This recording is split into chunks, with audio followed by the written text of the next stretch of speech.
7월을 맞아서 첫 주입니다. 베드로전서 1장 18절로 19절을 본문으로 보혈의 은혜, 이런 제목으로 같이 은혜를 나누고자 합니다. 모든 사람은 다 죽습니다. 아니라 할 사람이 없고 거부할 사람이 아무도 없습니다. 인생의 결론은 죽음이라는 사실에 대해서 누구나 인정을 합니다. 그러나 왜 죽는가? 이렇게 질문을 던지면 죽음의 이유는 분명치가 않습니다. 사람들은 죽음의 이유를 모르고 사는 경우가 허다합니다. 또 어느 진리나 어느 종교에도 명쾌하게 죽음의 이유를 말해둔 것이 없습니다. 그러나 성경은 분명하게 죽음의 이유를 말합니다. 로마서 6장 23절 말씀에 말씀했습니다. 죄의 삭은 사망이라고 말씀하셨습니다. 왜 죽느냐? 죄 때문에 죽는 겁니다. 사망의 값은 무엇입니까? 생명이지 않겠습니까? 그래서 제대로 아는지 모르는지 알 수 없으나 우리가 볼 때 세상의 모든 종교, 각 나라의 우상들, 어떤 종교도 제사를 보면 피해 제사를 드린 것을 봅니다. 물론 피해 제사가 아니고 다른 것으로 예물 드린 그런 제사들도 있습니다만 모든 종교에서 공통된 것은 뭐냐면 그들의 신에게 제사 드릴 때 피해 제사를 뭐예요? 생명을 바쳤다는 것입니다. 이 의미가 무엇입니까? 인생의 가장 큰 문제, 죽음을 해결하기 위해서. 그래서 당장 현실의 삶에서는 죽음이 해결이 안 되니까 죽지만 피해 제사를 드리는 이유 중에 하나는 뭡니까? 그 다음에 죽음 이후에 뭔가 새로운 세계를 소망하면서 그렇게 피해 제사를 드린 것으로 보여집니다. 그러나 성경은 피 흘림에 대해서 단호하고 분명하게 말씀합니다. 피 흘림이 사함을 얻게 한다. 히브리서 9장 22절에 말합니다. 율법을 따라 거의 모든 물건이 피로써 정결하게 되나니 따라합니다. 피 흘림이 없은즉 사함이 없느니라. 생명의 값이 지불되지 않고는 죄사함이 이루어질 수 없다. 이것이 성경의 진리고, 그래서 하나님은 이와 같은 진리를 따라서 우리를 생명을 얻게 하고 죄를 없이 하기 위해서 하나뿐이 없는 아들 독생자 예수를 이 땅에 인간의 몸을 입혀서 보내셨습니다. 하나님이 직접 우리 가운데 오신 것이고 우리들을 성량하는 희생 제물로 자신을 드려서 주님의 목숨값으로 보배로운 몸을 찢으시고 보배로운 피를 흘려주셔서 인류의 모든 죄값을 청산.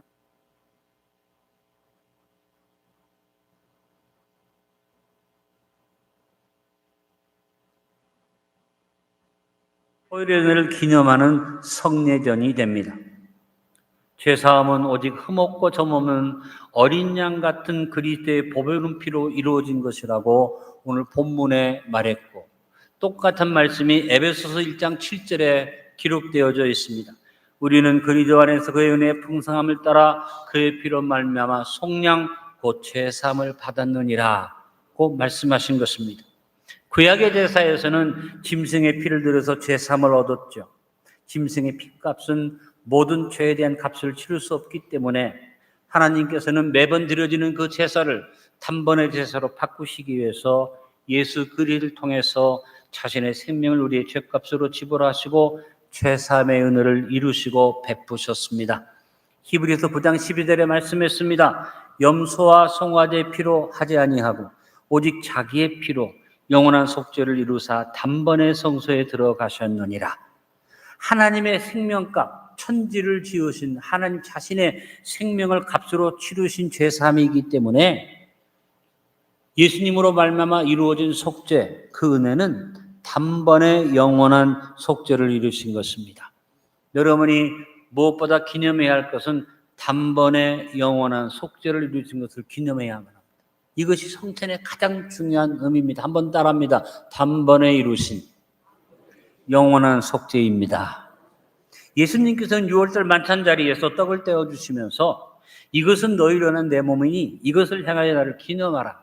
식후에 또한 잔을 나누어 주시면서 이 잔은 내 피로 세운 새 언약이니 이것을 향하여 마실 때마다 나를 기념하라 하셨습니다. 기념하라는 말이 뭡니까? 이것이 두 번, 세 번 반복되는 일이 아니다.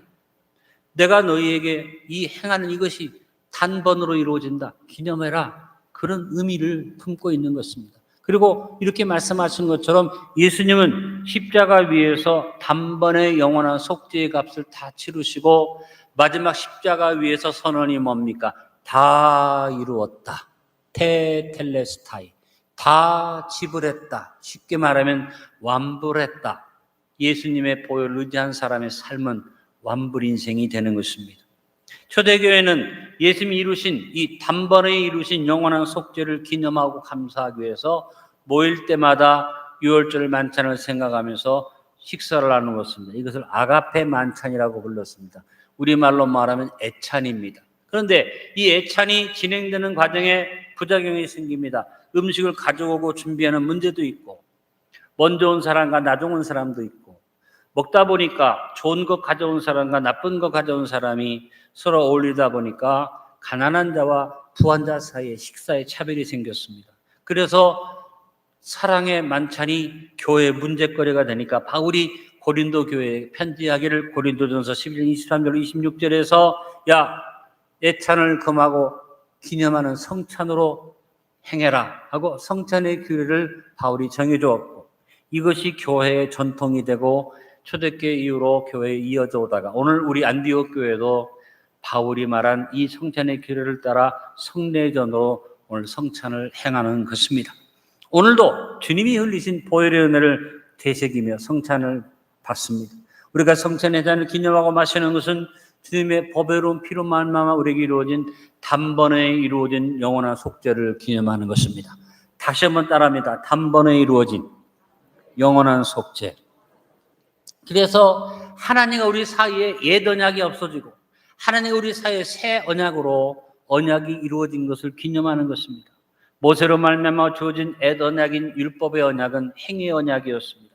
이 행위의 언약 앞에서는 완전할 사람이 아무도 없습니다. 누구도 행위로 완전케 될 수가 없습니다. 그러나 짐승의 피로 드려진 네 번의 제사로 이 행위의 언약이 이루어졌지만 이제 하나님 이것을 폐하시고 주님을 보내셔서 단번에 영원한 속죄를 이루심으로 새 은혜의 언약을 이루어 주셨습니다. 따라합니다. 누구든지 예수 그리스도를 믿으면 그 보배로운 피로 말미암아 속죄함을 받습니다. 영원한 속죄가 단번에 이루어진 사실, 여러분 같이 한번 고백해 봅니다. 성찬을 나누며 우리는 단번에 영원한 속죄를 이루신 예수 그리스도의 보혈의 은혜를 기념해야 합니다. 오늘 성찬의 의미를 꼭 기억하시길 바랍니다. 두 번째 생각할 것은 예수 그리스도의 보혈은 대속의 은혜에 참여하게 해줍니다. 오늘 본문에 오직 흠없고 점없는 어린 양 같은 그리스도의 보배로운 피로 우리의 대속값을 치루었다고 말씀해 주셨습니다. 대속이라는 말은 말 그대로 값을 대신 지불한 것을 말합니다. 예수님은 마태복음 10장 28절과 마가복음 10장 45절에서 자기 자신이 대속물로 왔다고 친히 말씀하셨습니다. 인자가 온 것은 섬김을 받으려 함이 아니라 도리어 섬기려 하고 자기 목숨을 많은 사람의 대속물로 주려 함이니라. 목숨, 예수님의 생명을 많은 사람의 대속물로, 많은 사람을 대신해서 우리에게 주셨다. 그 말씀인 것입니다. 요한일서 1장 7절은 말합니다. 저가 빛 가운데 계신 것 같이 우리도 빛 가운데 행하면 우리가 서로 사귐이 있고 그 아들 예수의 피가 우리를 모든 죄에서 깨끗하게 하실 것이요. 내 행위나 내 공로나 내 수양이 아니라 주님의 보배로운 피가 대신 값을 지불하고 우리를 깨끗하게 하신다고 말씀하신 것입니다. 나를 대신하여 보배로운 피를 죗값으로 주신 은혜를 우리는 감사드리며 성찬에 참여해야만 합니다. 고린도전서 5장 14절로 15절은 우리를 대신하신 대속의 은혜를 구체적으로 설명합니다. 그리스도의 사랑이 우리를 강권하시는도다. 우리가 생각하건대 한 사람이 모든 사람을 따라합니다. 대신하여 죽었은즉 모든 사람이 죽은 것이라 그가 모든 사람을 따라합니다. 대신하여 죽으심은 살아있는 자들로 하여금 다시는 그들 자신을 위하여 살지 않고 오직 그들을 따라 있습니다. 대신하여 죽었다가 다시 살아나신 이를 위하여 살게 하려 합니다.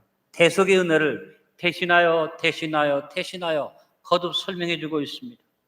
우리 주님의 대속은 우리를 대신해서 값을 지불하는데 아까도 말한 것처럼 단번에 이루어진 영원한 속죄입니다. 히브리서 7장 27절에 말합니다. 그는 저 제사장들이 먼저 자기 죄를 위하고 다음에 백성의 죄를 위하여 날마다 제사 드리는 것과 같이 할 필요가 없으니 이는 그가 단번에 자기를 들여 이루셨습니다. 단번에 완성한 대속을 말했습니다. 히브리서 9장 12절도 말합니다. 염소와 송아지 필요하지 아니하고 오직 자기의 피로 영원한 속죄를 이루사 단번에 성소에 들어가셨느니라. 단번에 치르신 영원한 속죄에 대한 이 선언을 우리가 객관적인 믿음으로만 받으면 안 됩니다. 성경에 말씀하셨고 모든 사람에서 주신 은혜라고 객관적으로만 받지 말고 바로 주관적 믿음으로 고백하고 받으시길 바랍니다. 따라합니다. 나를 위하여, 내 죄를 속하게 하여, 나를 대신하여 보혈을 흘리셨습니다. 객관적으로 주님이 모든 사람에서 대속해 주셨다는 걸 아는 것으로 끝나지 말고 내 개인의 개인적인 고백이 오늘 성찬을 통해서 고백되어 주시기를 간절히 바랍니다. 우리 택하신 족속 왕 같은 제사장도 어머니가 말씀하시고 아버지가 말씀하신 그냥 가정의 종교의 어떤 규례를 따른 게 아니라 오늘 십자가 은혜 앞에서 나를 위해서 대속하신 주님의 은혜, 대속의 은혜를 깊이 생각하시길 바랍니다. 그리고 우리가 하나 더 한 걸음 나아 대속의 은혜의 폭을 넓히자. 내가 구원받고 죄사함 받는 것만이 아니라 주님이 그 대속의 값을 지불하는 것 때문에 모든 곳에서 대속의 은혜가 있다. 그것을 로마서 8장 32절에 말합니다. 자기 아들을 아끼지 아니하시고 우리 모든 사람을 위하여 내주시니가 어찌 그 아들과 함께 모든 것을 우리에게 주시지 아니하겠느냐. 목숨까지 주셨는데 그 대속의 값이 우리의 영혼을 구원하는 것만이 아니라 우리의 모든 필요한 모든 것의 값을 주님이 지불해 주셨다. 할렐루야. 여러분 대속의 은혜를 확 폭을 넓혀서 주님 대속의 은혜 속에 여러분 설 수 있기를 간절히 바랍니다. 오늘 성찬을 나누며 대속의 은혜를 바라봅시다. 고백합니다. 아들을 아끼지 아니하시고 대속물로 내주신 하나님이 그 아들과 함께 모든 것을 우리에게 은사로 주실 것입니다. 택하신 족속 왕 같은 제사장 자녀 여러분, 이 고백을 평생 가지고 사십시오. 주님이 나를 위해서 대신 피를 흘리시고 나를 구원만 하신 것 아니라 내 인생의 창창한 앞날에 필요한 모든 것들을 주님이 값을 다 대신 지불하셨기에 나는 모든 것을 은사로 받습니다. 이 믿음으로서는 저와 여러분 우리 안디옥의 왕 같은 제사장 택하신 족속이 될 수 있기를 간절히 축원합니다. 예수 그리스도의 보혈은 구속의 은혜를 얻게 합니다. 성경에 대속, 구속 같은 얘기라고 생각하지만 전혀 의미가 좀 다릅니다. 대속은 값을 대신해서 치른 것이고 구속은 저주와 멸망의 자리에서 건져내서 새로운 해방의 자리, 자유의 자리로 옮긴 것을 의미하는 단어입니다.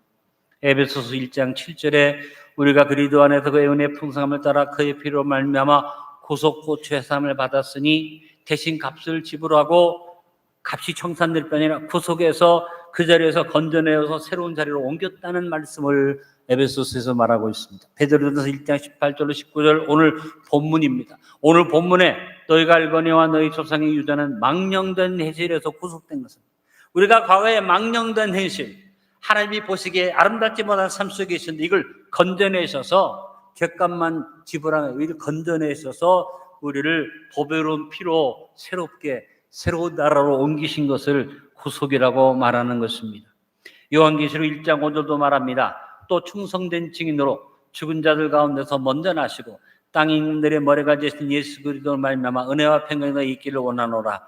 우리를 사랑하사 그의 피로 우리 죄에서 우리를 해방하시고 값만 지불하고 끝난 게 아니라 완전 해방으로 다시 새로운 자리로 옮기시고 할렐루야. 구속의 은혜에 대한 가장 적절한 설명이 골로새서 1장 13절에 말씀되어 있습니다. 골로새서 1장 13절은 여러분이 머릿속에 딱 집어넣고 구속을 생각할 때마다 잊지 않고 나눠야 할 말씀입니다.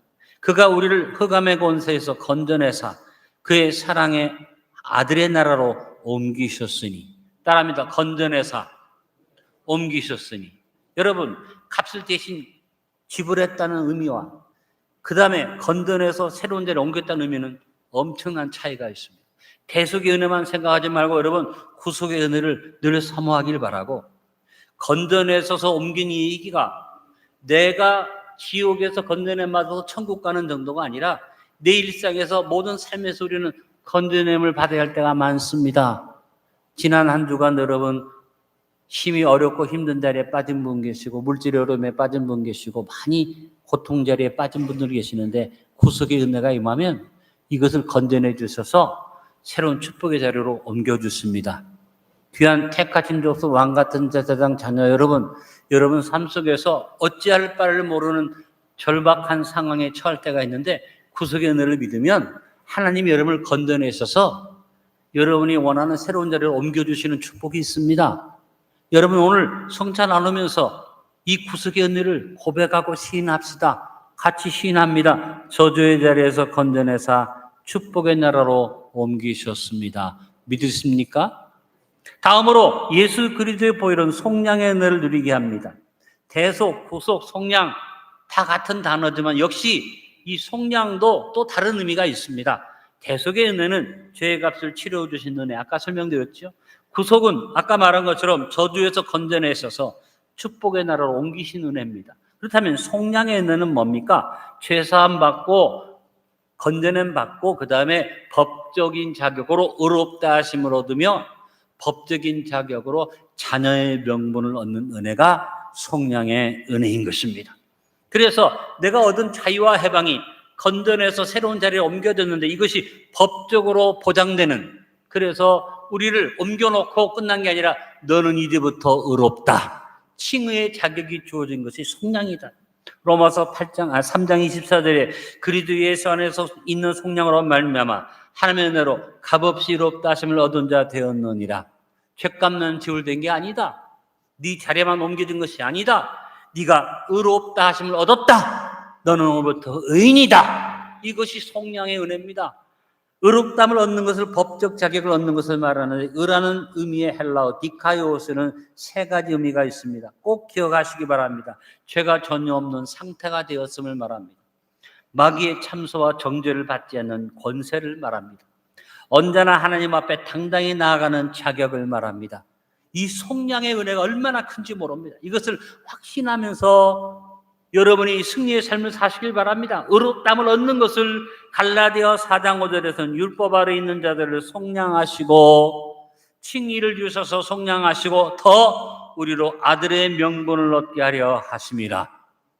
아들의 명분으로 끝나지 않고 명분만이 아니라 권세를 줍니다. 요한복음 1장 12절에는 영접하는 자 곧 그 이름을 믿는 자들에게는 하나님의 자녀가 되는 권세를 주셨으니, 이재명 대통령이 대통령으로 선출되는 것은 대통령의 명분을 얻은 것이지만 이제 대통령으로서 업무를 시작하면서 명령하고 통치해 나가면 권세가 점점 나타납니다.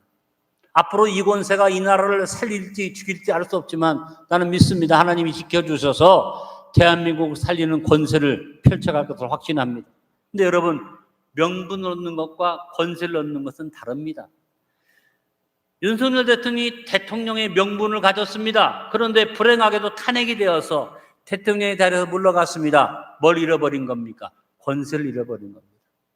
혹자는 대통령을 윤 대통령이라고 말하는 것조차도 잘못됐다고 말할 만큼 굉장히 어려운 자리에 빠졌습니다. 우리가 예수님 믿고 하나님 믿고 칭의의 자격을 얻은 다음에 자녀의 명분으로 끝나지 말고 속량의 은혜가 이어져서 권세 있는 자녀가 되어야만 합니다.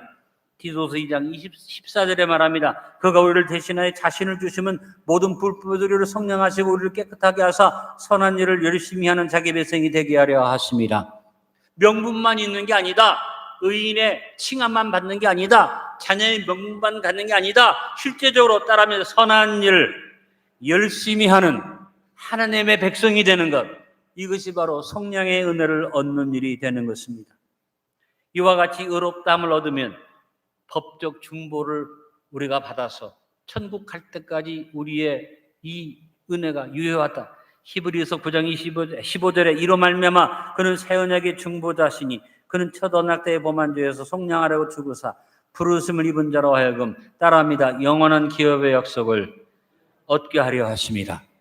속량의 은혜는 건져내서 새로운 자리에 앉고 명분과 권세를 얻을 뿐 아니라 이것이 영원한 기업까지 가는 축복의 은혜이므로 우리는 성찬 나누며 속량의 은혜를 선포합시다. 한번 선포해 봅니다. 죄가 전혀 없는 상태를 이루어 마귀의 참소와 정죄를 받지 않는 권세를 가지고 언제나 하나님 앞에 당당히 나아갑시다.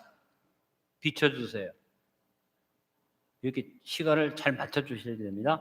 같이 읽습니다. 죄가 전혀 없는 상태를 이루어 마귀의 참소와 정죄를 받지 않는 권세를 가지고 언제나 하나님 앞에 당당히 나아갑시다. 여러분 분명히 잘 구분해서 생각하시기 바랍니다. 대속의 은혜가 뭔가, 구속의 은혜가 뭔가, 성령의 은혜가 뭔가, 여러분 구분하시고, 오늘 마지막으로 하나 더 필요한 것은 예수님의 보혈은 확증의 은혜를 품게 해주십니다. 속량을 받아 의롭다함을 얻는 일은 법적 지위와 권세를 얻는 것인데, 이제 법적인 것을 넘어서서 내 심정적으로 우리의 마음으로부터 자녀로서의 사랑의 확증이 넘쳐야만 합니다. 베요노 목사가 내 아들인 것은 법적인 지위가 분명합니다. 호적이 있습니다. 누가 뭐라고 말해도 내 아들입니다. 그런데 아들 된 베요노 목사가 내 사랑을 확증하지 못하고 우리 아버지는 배진기 목사가 우리 아버지야, 그걸로 끝나면 아무 의미가 없죠. 근데 그걸 넘어서서 법적으로 아버지가 아니라 우리 아버지는 좋은 아버지야, 우리 아버지는 나를 사랑해, 나를 외면하고 모른 척하는 것 같아도 우리 아버지의 마음속에 내가 꽉 차 있어, 이럴 때 남의 얘기라고 아멘 안 해줍니까? 여러분, 이것이 사랑의 확증입니다. 분명히 법적으로 자식이에요. 근데 그 자식이 마음에 아버지의 사랑에 대한 확증을 가질 때 아버지도 기쁘고 자녀도 기쁘고, 아버지도 복되고 자녀도 복됩니다.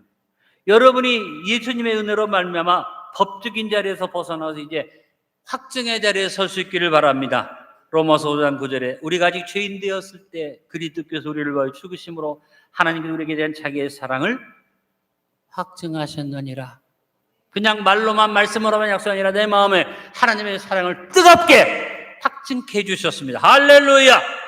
그러므로 그 사람은 어떻게 합니까? 확증이 되었기 때문에 담대하게 아빠 아버지를 부르는 겁니다.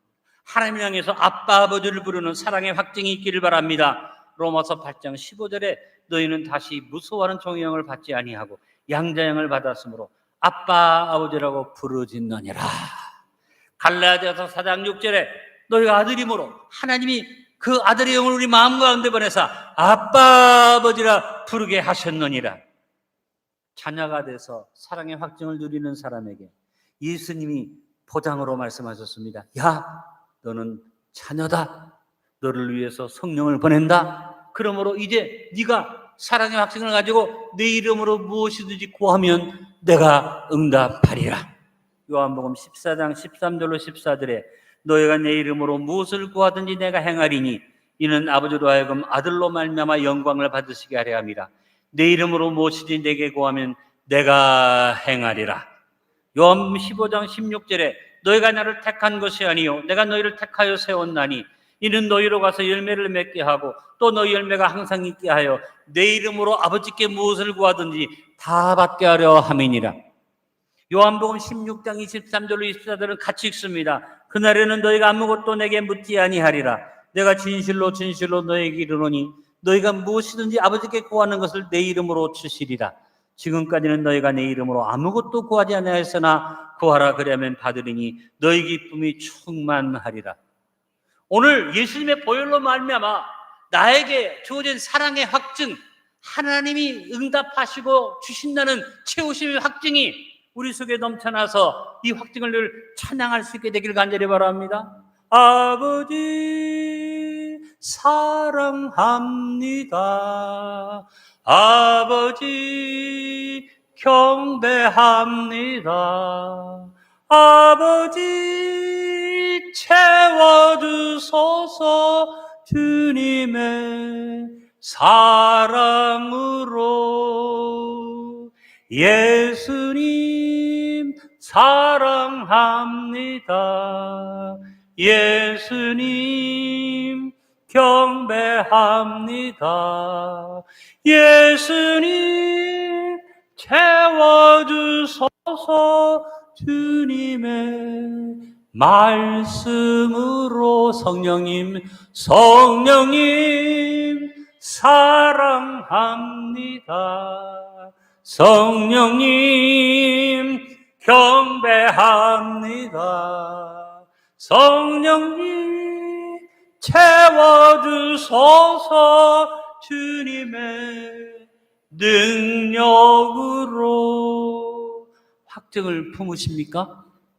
여러분, 적어도 예수 그리스도의 은혜를 확증하면서 사랑의 확, 나는 사랑받고 있다. 내 이름으로 구하라. 내가 줄 것이니 너희 기쁨이 충만하리라. 이 확증으로 오늘 성찬에 참여합시다. 결혼을 맺습니다. 성찬은 예수 그리스도의 보배로운 피를 기념하는 성례전입니다. 예수 그리스도의 보혈은 대속의 은혜에 참여케 해줍니다.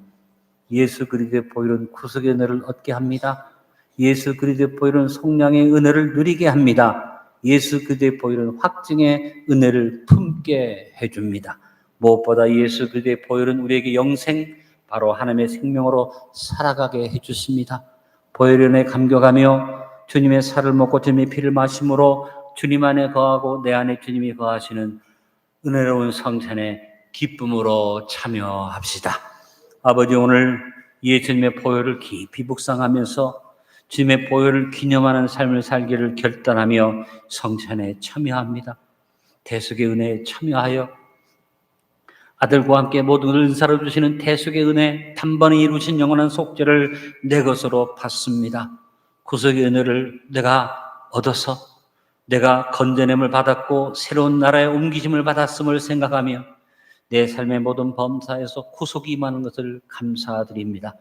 속량의 은혜로 나에게 법적 자격이 주어지고 명분이 주어지고 권세가 주어졌으니 나는 이제 주님 안에서 죄가 전혀 없는 상태에서 어떤 마귀의 참소도 받지 아니하고 언제나 하나님 앞에 당당히 서는 아름다운 속량의 은혜를 입은 것을 확신합니다. 더불어 내 마음속에 사랑의 확증을 품습니다. 나를 사랑하신 아버지 앞에 아빠 아버지를 부르며 이제 나에게 모든 것 주시는 주님 앞에 내가 다 맡기고 기도하오니 주님, 오늘 성찬에 참여하며 보혈의 은혜를 속속들이 내 것으로 받게 하여 주옵소서. 예수님의 이름으로 기도하옵나이다. 아멘.